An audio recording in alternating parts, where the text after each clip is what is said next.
लो यहाँ है।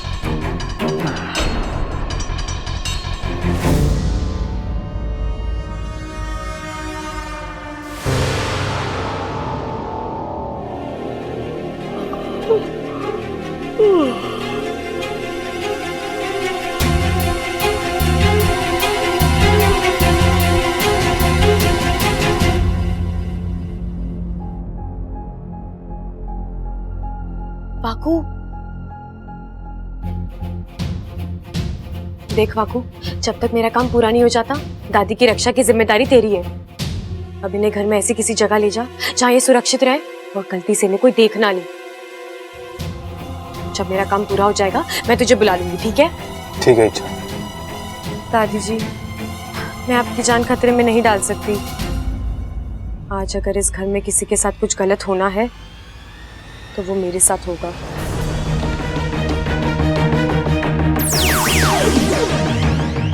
दादी, मैं आपके साथ ऐसा कुछ करना तो नहीं चाहती थी, लेकिन इसके अलावा मेरे पास और कोई चारा भी नहीं है। बाकू, दादी की रक्षा करना। ठीक है इच्छा।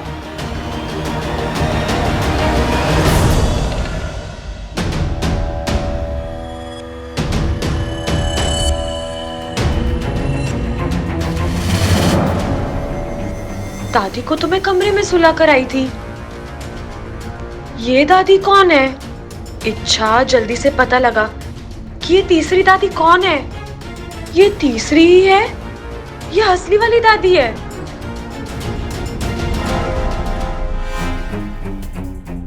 वाकू, वाकू, वाकू, वाकू, हाँ इच्छा। वाकू, तुझसे एक काम ढंग से नहीं होता ना। मैंने कहा था तुझे दादी को। फिक्र मत करो, मैं दादी को एक सुरक्षित जगह छोड़ आया हूँ। तो बाहर हवन के लिए जो दादी बैठी है वो तुम्हारी माँ है, सिपली, तुम्हारी मदद करने आई है। माँ?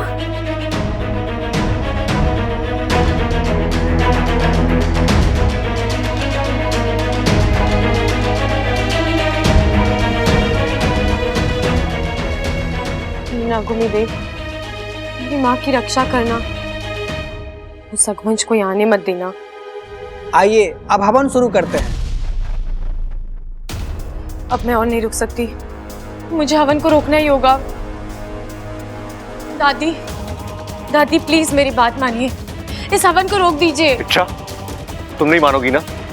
बब्बल जी, इसमें खतरा है, किसी भी वक्त। इच्छा, तुम्हें हमारी परवाह करने की कोई जरूरत नहीं है। यह हवन घर की सुख शांति के लिए हो रहा है, इसे होने दो। इसे बीच में रोकना अपशगुन होता है। बब्बल जी, अपशगुन तो तब होगा इच्छा, ना। हट जाओ वहां से। पंडित जी, आप शुरू कीजिए।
ये कुछ इंजेक्शंस है, इन्हें जल्दी ले आइए।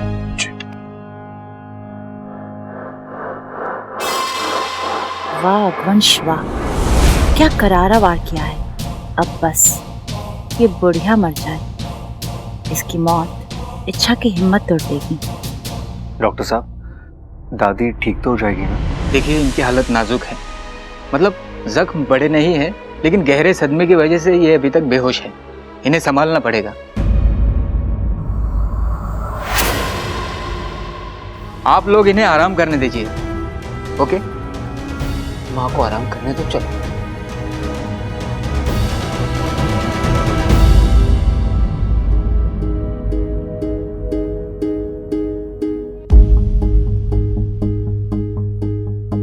माँ, आपने ये सब कुछ मेरे लिए किया ना।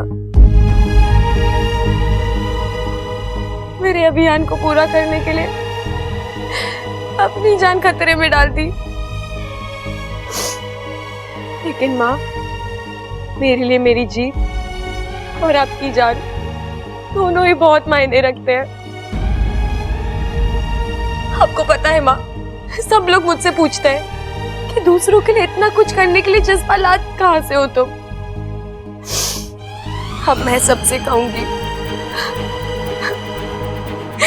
कि ये मेरी माँ की देन है। आज के बाद कोई नहीं कह पाएगा कि नाक सिर्फ नुकसान पहुंचाता है। आपने ये बात साबित कर दी कि अपना हो या पराया, नाक सबकी रक्षा करते हैं। अपनी जान देकर दूसरों की जान बचाते हैं।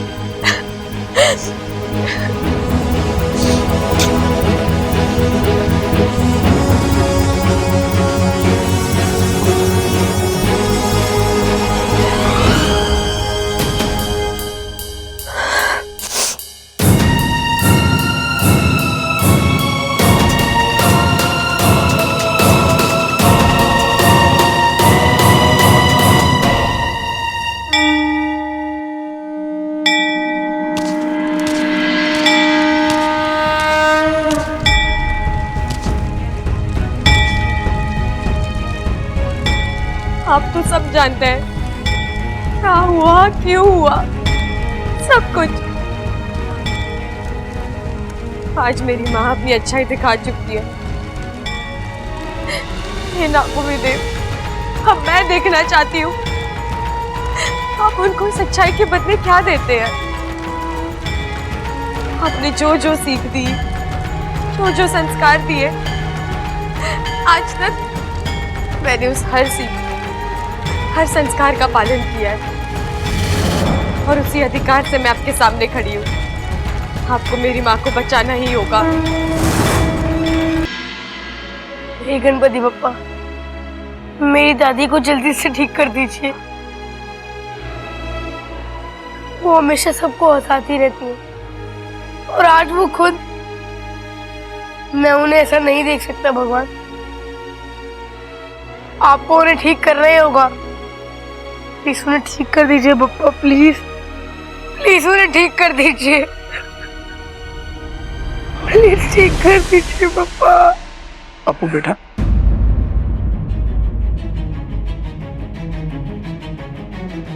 चकी पापा, आप यहाँ? लेकिन आप क्यों रो रहे हैं? ओ, आपको भी दादी के लिए बुरा लग रहा है ना? नहीं बेटा, मैं अपनी पत्नी के लिए रो रहा हूँ। अच्छा की माँ, लेकिन उन्हें क्या हुआ है? आज वो हवन में बैठी हुई थी और आग में झुलस गई। आग में? लेकिन ईशा तो मेरी दादी के साथ हुआ है। अप्पू बेटा, मेरी पत्नी सिपली तुम्हारी दादी का रूप लेकर हवन में बैठी थी ताकि तुम्हारी दादी सलामत रहे, और वो खुद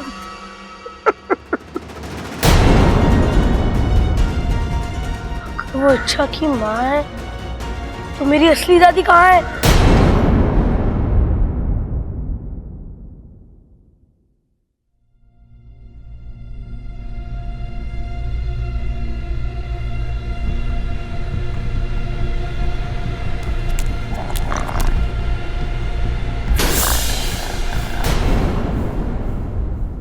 अरे ये क्या बात हुई?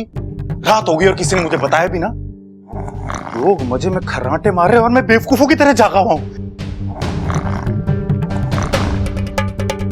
ये तो स्टोर रूम है, यहां से आवाज आ रही है। कौन है देखना पड़ेगा। क्या कर रहे हो देवर जी? चोरी वोरी करने का इरादा है क्या? कैसी बातें कर रहे हो भाभी? चोरी ना कर रहा मैं तो जासूसी कर रहा हूं। अंदर कोई सो रहा है, खर्राटों की आवाजें आ रही है। देखो देखो। मेरा मतलब है सुनो। अरे कोई आवाज नहीं आ रही है, सीधे सीधे बोलिए। आप बादाम चुराने जा रहे थे। आपको पता है बादाम खाने से दिमाग तेज होता है। तेज दिमाग वाले व्यक्ति या तो पुलिस में जाते हैं या फिर चोर बनते हैं। अगर आप पुलिस बन गए तो अच्छी बात है, अगर चोर बन गए तो मुसीबत आ जाएगी। फिर तो मुझे प्रबल जी को भी बादाम खिलाने पड़ेंगे, उनका भी दिमाग तेज करना पड़ेगा और उनको भी पुलिस में भेजना पड़ेगा आपको पकड़ने के लिए। और एक बार आप पकड़ में आ गए तो भाभी आप क्या बोल रहे हो, क्या बोल रहे हो? मुझे कुछ समझ में ना आ रहा। बचपन में लगता है आपने भी बहुत बादाम खाए थे। कहाँ का दिमाग भाग रहा है आपका? मेरी छोड़िए, आप अपनी बताइए, आप कहाँ जा रहे हो? कहाँ जा रहा था मैं? ओह याद आया। अरे भाभी मैं दादी से मिलने जा रहा था। दादी का कमरा यहाँ नहीं वहाँ है। थैंक यू भाभी, थैंक यू।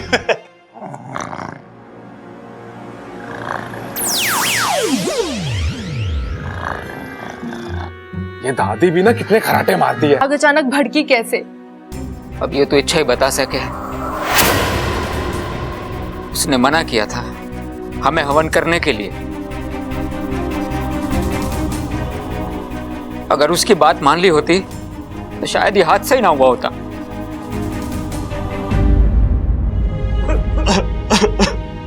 ए भाई रो मत ना भाई, दादी ठीक हो जाएगी। आपको पता है ना दादी को अच्छा न लगता कोई रोता है तो। रो मत भाई, अब आओ मेरे पास।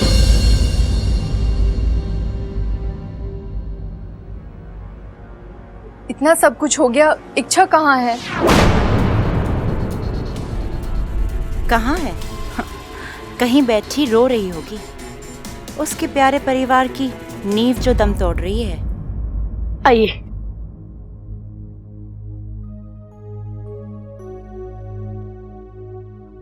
अप्पू बेटे, ये कौन है?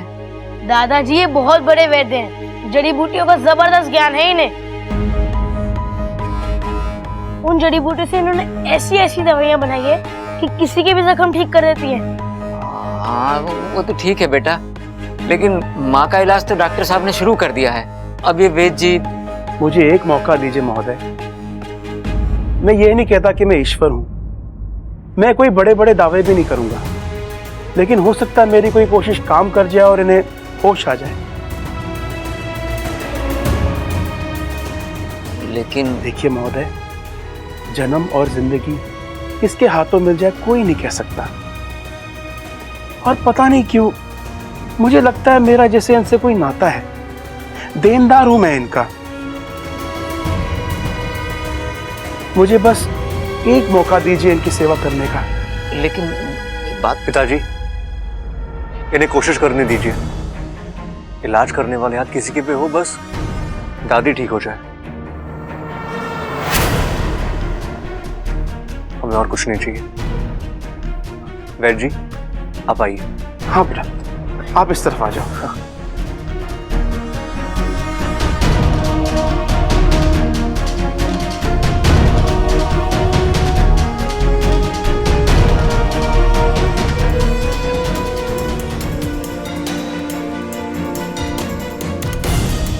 सिपली, देख मैं आया हूं, तुझसे मिलने आया हूं। आज से सालों पहले तूने मेरी जान बचाने के लिए साझा प्रत्यार्पण ना किया होता तो आज मैं अपनी आधी जान तुझे दे देता। आज मेरे हाथों में कुछ नहीं है, मैं बस तुझसे जिद कर सकता हूं वापस आने की। आज तक आपने इच्छा की श्रद्धा देखी है, उसकी भक्ति देखी है, लेकिन आज आप उसकी जिद देखेंगे। मैं यहाँ से तब तक नहीं जाऊंगी तक आप मेरी माँ के साथ न्याय नहीं करते।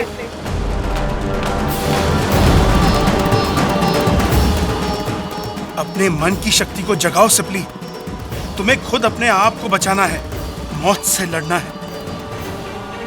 लड़ो सिपली, लड़ो। आज तुम्हें मौत को मात देनी है। आंखें खोलो सिपली, आंखें खोलो।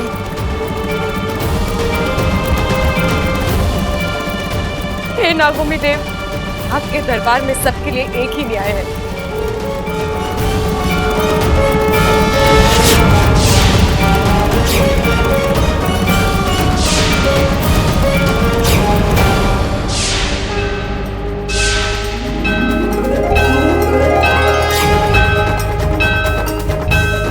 माँ,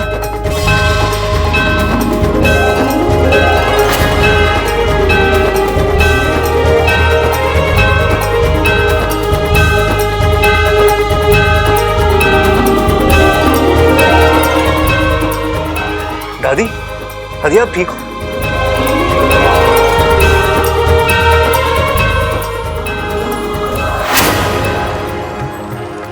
अच्छा, नागोमी देव की जय हो। उन्होंने तुम्हारी सुन ली, तुम्हारी माँ की जान बच गई है।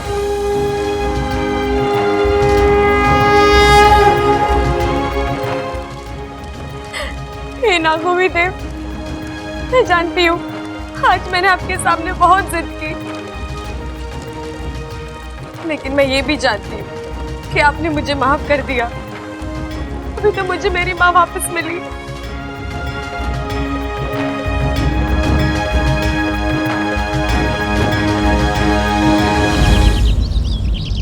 ए माँ, अब कैसा लग रहा है? अभी थोड़ा ठीक लग रहा है छोरा।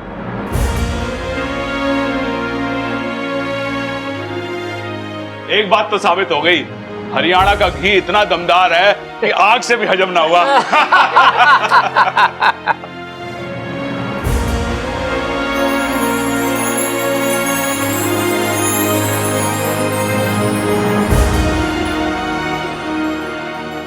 तुम लोग सब बाहर जाओ, मैंने इच्छा से अकेले में बात करनी है। ए माँ, ऐसी कौन सी बात है जो हमारे सामने नहीं हो सकती? खड़ाक, होगी कोई बात जो माँ हमारे सामने नहीं करना चाह रही? चलो चलो हम बाहर चलते हैं। Ladies talk, ladies talk. मुंह क्या लेकर चलो। दादी, क्या मैं रुक सकता हूँ? ना छोरा, तू भी जा। आप नहीं चलेंगे बाहर? अरे इनकी हालत अभी भी काफी नाजुक है, अब मेरी जरूरत कभी भी पड़ सकती है। अगर आपको ऐतराज ना हो तो क्या मैं यहाँ रुक सकता हूँ? आपके यहाँ रहने से मुझे कोई आपत्ति नहीं है। ठीक ठीक ठीक।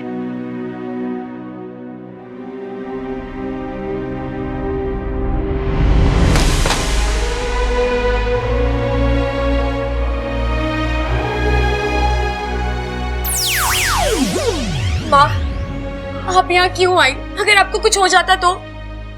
अरे पगली, तेरे होते हुए मुझे कुछ हो सकता है भला? हर पागलपन तो हमारे जहर में है।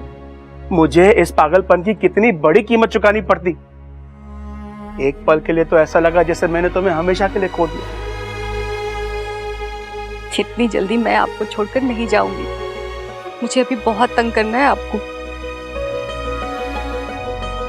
अच्छा की शादी देखनी है।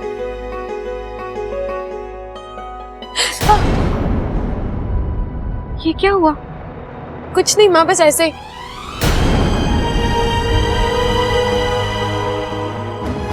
मुझे बचाने के लिए जरूर तूने कोई उल्टी सीधी हरकत की होगी, है ना? छोड़ो ना माँ, हल्का सा जख्म में भर जाएगा। लेकिन सपोरी कोई मरहम तो। माँ की ये मुस्कुराहट किसी मरहम से कम है क्या?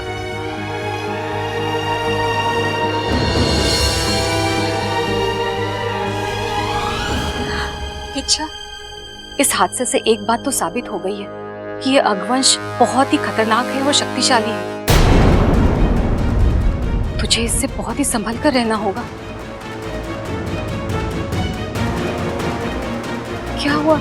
क्या सोचने लगी? बस यही माँ कि अगर वो अघवंश इतना खतरनाक है तो वो शख्स कितना खतरनाक होगा जिसके इशारों पर अगवंश चलता है।